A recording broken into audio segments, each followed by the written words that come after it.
ఈరోజు చాలా మంది ఉంటారు మన జీవితంలో, మా ఊడరా ఆడరా ఈడరా ఈ నా ఫ్రెండ్, ఈడు నాకు సహాయం చేస్తాడు, ఈడు నా స్నేహితుడు, ఈడు నా తోడు ఉంటాడు. దయచేసి గమనించండి, అనేక మందిని మన జీవితంలో మనల్ని వెంబడించేమో కానీ వారు మన మేలు కొరకు మనల్ని వెంబడిస్తలే, మన మంచి కొరకు వారు మనల్ని వెంబడిస్తలే. జాగ్రత్త.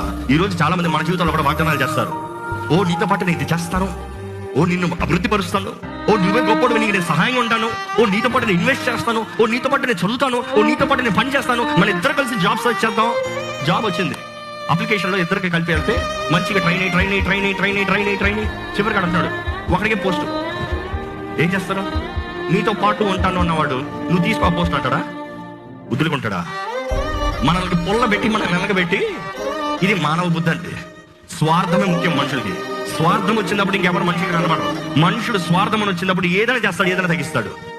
కానీ ఒకటి జ్ఞాపకం పెట్టుకోవాలి, మనతో ఉన్న వారందరూ మన వారు కాదు, మనతో తిరిగే వారందరూ మన వారు కాదు, మనతో సహాయం చేస్తున్నానని చెప్పే వారందరూ మన వారు కాదు.